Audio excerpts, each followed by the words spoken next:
Extraordinary times produced extraordinary women. Yet, the stories of the Revolutionary era are often dominated by the stories of the men. Women also assumed important roles in the revolutionary movement. The anecdote of the Adams correspondence, in which John Adams dismissed the request of Abigail Adams to remember the ladies in the formative decisions of the young American Republic, is quite famous. Women and other marginalized groups became politicized in the years around the Revolution. The result of this was that women sought some degree of citizenship in the new United States after the end of the war. Instead, women were resigned to Republican motherhood and were valued merely for their maternal responsibilities to raise intelligent, civic-minded young men to lead the new nation. During the course of the war, and at the conclusion of the Revolution, women were expected to accept an inferior social status to men and set aside their own interests as a matter of patriotic duty.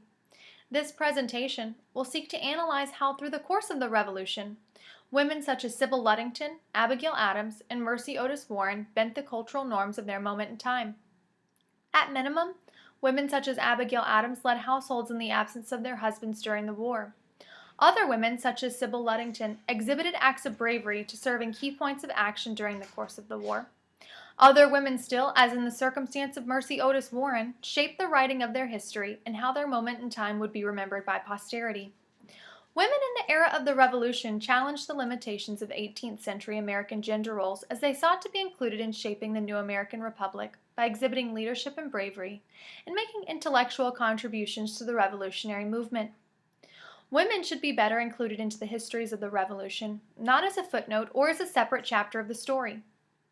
Eileen Hunting-Botting, a University of Notre Dame political science professor, wrote polemically about historical characterizations such as those by William Gordon and David Ramsay, which she describes as patriarchal narrative tropes, who portrayed women as mere victims, hostages, and passive bystanders of the Revolution. Women were among patriots who resisted British rule, supported a movement for revolution, spied, organized and executed acts of sabotage, served soldiers, served as soldiers, as in the case of Deborah Sampson, defended the home front, and wrote the history of their dynamic time period. Yet, often the stories of the male heroes eclipse the equally engaging stories of the women on the home front and those following the action of the war by serving those fighting or fighting themselves. In the history of the Revolution, shifting focus from political history to social history at times may undermine a more inclusive view of history. Leading Jeffersonian scholar Jan Lewis, who specializes in the Revolutionary era, explains that doing so suggests a gap between daily experiences and political action, and it reinforces exactly the assumption that history has been made by powerful white men upon powerless women, minorities, and poor people. It is important to recognize when the story of one woman is not indicative of her contemporaries. This presentation examines women who maintained political connection and maximized their position and status. Admittedly, focusing upon these elite white women as the key players will not be entirely representative and inclusive of the full spectrum of women's experiences during the war. Situating them within the context of the commonplace experiences and roles for women is important to allow their stories to suggest what life was like for other women in similar circumstances during the war. Still, these women cannot stand alone to represent the stories of all women. The experiences of the women considered are influenced by issues of identity, such as race, socioeconomic status, and regional identity. These are all important lenses for which current and future historians might seek to engage in further scholarship.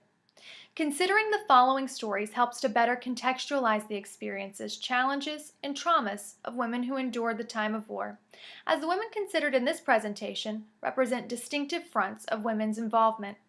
We will consider a saboteur, a founding mother who managed on the home front during the course of the war, and a leading intellectual who shaped our knowledge of her moment in time. Sybil Ludington was a saboteur to British war efforts, who really was not celebrated as a hero of the Revolution until the 20th century. Her connection to her father, who was an aide-de-camp to Washington and a notorious hero of the Revolution, set her up for the opportunity to become a hero from a midnight ride to alert Continental militia. But although she rode twice as far as Paul Revere, he was the one immortalized in the Longfellow poem and became legend. On the night of April 26, 1777, in Carmel, New York, 16-year-old Sybil Ludington made history. She rode 40 miles through the countryside to mobilize local militia as the British descended upon Danbury. Her midnight ride has been noted to be significantly longer than Paul Revere's 12-mile ride. The New York militia did not arrive quickly enough to spare Danbury the violence of the British Army, who, upon taking Danbury, destroyed Continental supplies and set fire to the town. This failure has not undermined her acclaim for the bravery she exhibited, but her road to fame was not immediate, and it was not observed in her lifetime. As in the case of Laurel Thatcher Ulrich's How Betsy Ross Became Famous, Sybil's story would have additional meaning constructed from it after her death. 39 years after the untimely death of her veteran husband, she was unable to secure his military pension because her paperwork was rejected for insufficient proof of her marriage. In the submitted affidavits proving her husband's service, she did not mention her midnight ride as a reason to collect the pension. She passed away the following year at age 77. Later in the 19th century, there was a revival in interest in the American Revolution in the decades surrounding its centennial. That is, the 100-year anniversary of the American Revolution. Laurel Thatcher Ulrich noted in How Betsy Ross Became Famous that by the 1870s there were hundreds of stories about the contributions of women to the American Revolution, yet none were being circulated about Sybil Ludington. Sybil was notably omitted from texts that celebrated the American Revolution and women in the American Revolution in the closing decades of the 1800s. It was not until the 1930s that the Enoch Crosby chapter of the Daughters of the Revolution embraced her story and sought to map the course of her ride. Historical markers denoting the possible path of her ride were installed during the years of the Great Depression. This proved to be timely as Americans favored unlikely heroes overcoming adversity during the years when many were struggling through the bad economy. The everyman heroes from the American Revolution resurfaced in popular culture, and among them was Sybil Ludington. Women's contributions to the war effort during World War II and the nationalism inspired by the war effort further elevated her story as a young female hero of the American Revolution. Stories from the Revolution were powerful symbols of patriotism, and Sybil's story is one of a young lady serving the war effort.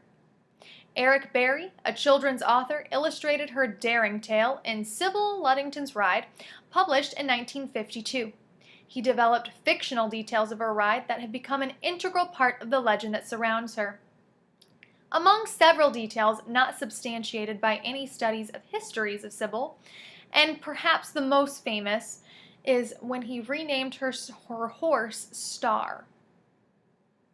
She was valued again for her self-reliance, independence, and patriotism, as a symbol of rebellious youth as the first teenage culture became mainstream in the 1950s, and additionally as a model of American exceptionalism during the tumultuous years of the Cold War. When Girl Scouts in Putnam County, New York, earned badges at Sybil Ludington Camp and hiked along the supposed route of her ride laid out by the historical markers of the 1930s.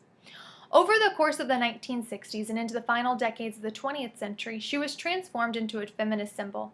Planning for the International Year of the Woman in 1975 and America's Bicentennial in 1976 garnered further attention for her story. She was featured in the presentation Our American Foremothers, exhibited by the National Organization for Women in 1972, and the documentary The American Woman, Portraits of Courage, opened with a scene exhibiting her famous ride in 1976.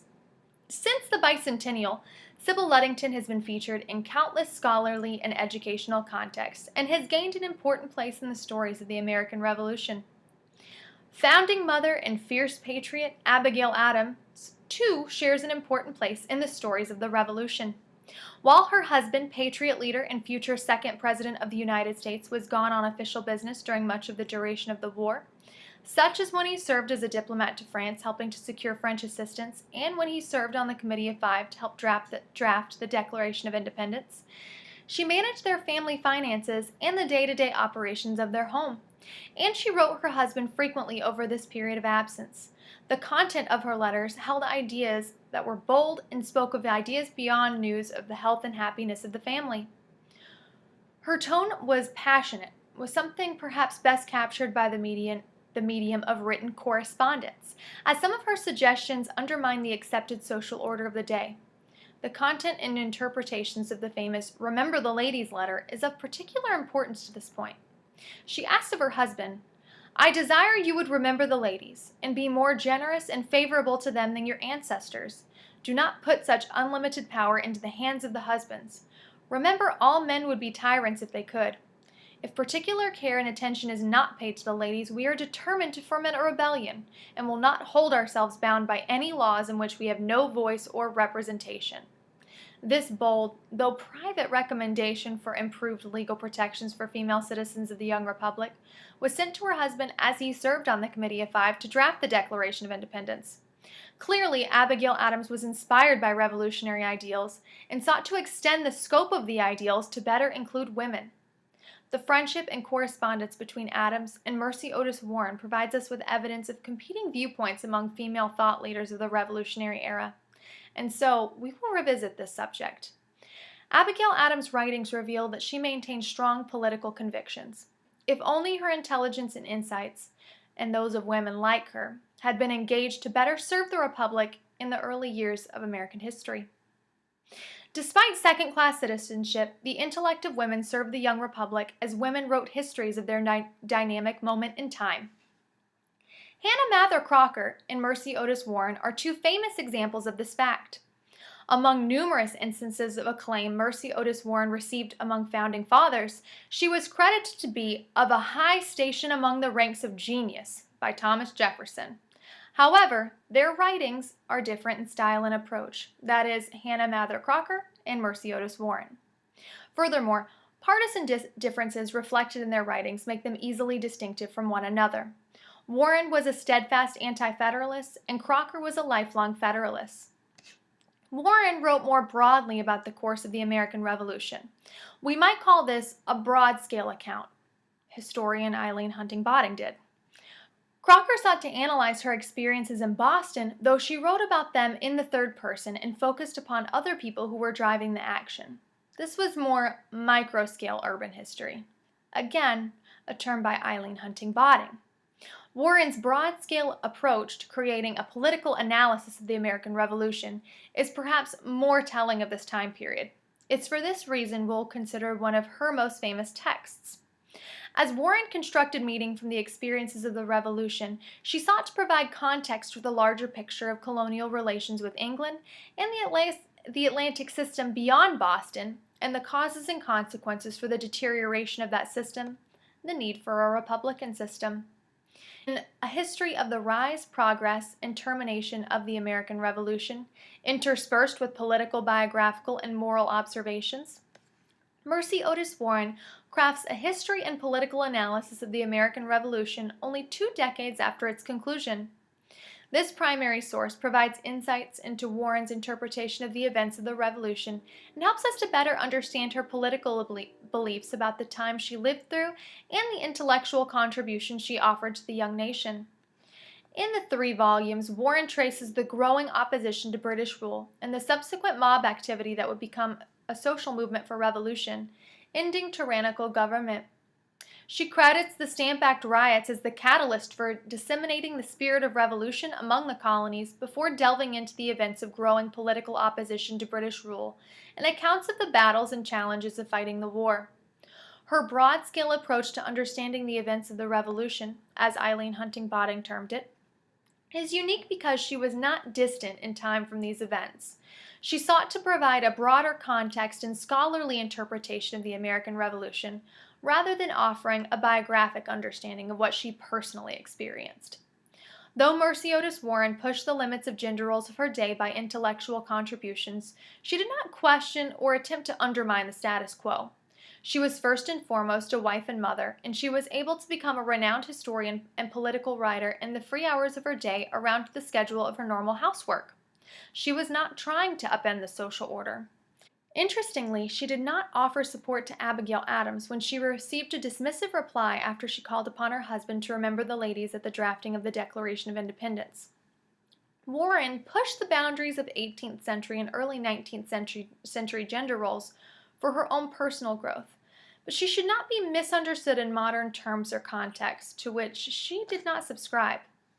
An old line of scholarship inspired by Carl Becker questioned how revolutionary was the American Revolution. The Revolution did serve to politicize marginalized groups. African Americans, Native Americans, and women were engaged in the war efforts, and some grappled with the implications of revolutionary literature and ideals. And women certainly pushed the limits of 18th century gender roles during the Revolution. The important question remains: did the American Revolution revolutionize the lives of American women?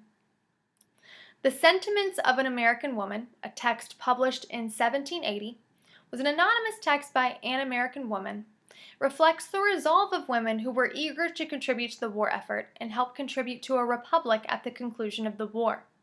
This primary source offers a first-hand perspective of women as participants in the war efforts, rather than idle witnesses or victims. The writer describes, "Women aspire to render themselves more really useful, and this sentiment is universal from north to south of the 13 United States. Our ambition is kindled by the flame of those heroines of antiquity who have rendered their sex illustrious, and have proven to the universe that if the weakness of our Constitution, if opinion and manners did not forbid us to march to glory by the same paths as men, we should at least equal and sometimes surpass them in our love for the public good." The writer boasts that women have exhibited courage, constancy, and patriotism throughout the years of the war. She continues to explain and list tasks women have performed in the service of the war that were assumed to be impossible for women to do. Citing the strength of great women of the Bible and of European history, she attempts to forge a common heritage and tradition among female strength during the era of the Revolution. She references the Republican tenet of virtue and how ladies have exhibited their loyalty and commitment to the cause of the Revolution. What follows the Sentiments of an American Woman is a list of recommendations for presenting donations to American soldiers. We return to the question, did responsible citizenship of women help them to become empowered by legal protections or opportunities for leadership? While women were valued by the construct of Republican motherhood, but it did not elevate women to the same level of power or autonomy enjoyed by men. Value was placed upon a virtuous citizenry as a means to ensure the health of a republic. Women became tasked with exhibiting virtue and teaching the men in their lives, particularly their sons, to be virtuous. Again, this social construct is best known as Republican motherhood. Historian Jan Lewis described how the scheme for a new social order at the conclusion of the Revolution transformed the idea that persisted throughout much of the 18th century that women were morally inferior to men. She also claimed that by the turn of the 19th century, some held out hope that virtuous womanhood would redeem the entire nation, if not the world. Women like Mercy Otis Warren perhaps believed themselves to be empowered by the moral high ground and accepted these gender roles. And the value for female virtue would help to justify their political involvement in reform movements in the early decades of the 19th century, such as temperance and abolition. While other women, such as Abigail Adams, were perhaps disappointed by the lack of legal protections and autonomy for women in the young republic. At her death, Abigail Adams wrote a will, though she understood that the law rendered this gesture meaningless. Husbands owned property under the law, and Abigail Adams had no legal rights to pass down the property she called her own. This act of rebellion demonstrates her commitment to challenging the lack of legal protections for women and the unbridled power of men over them. In 1776, she promised she would rebel if she were not given better citizenship than colonial times. 4 decades later, she continued to agitate against the limitations imposed upon women by the laws she regarded to be unjust. Courage of conviction, creativity, and empowerment within the constraints of their society. The legacy of patriot women is one of leadership, bravery, and intellect. Thanks for watching.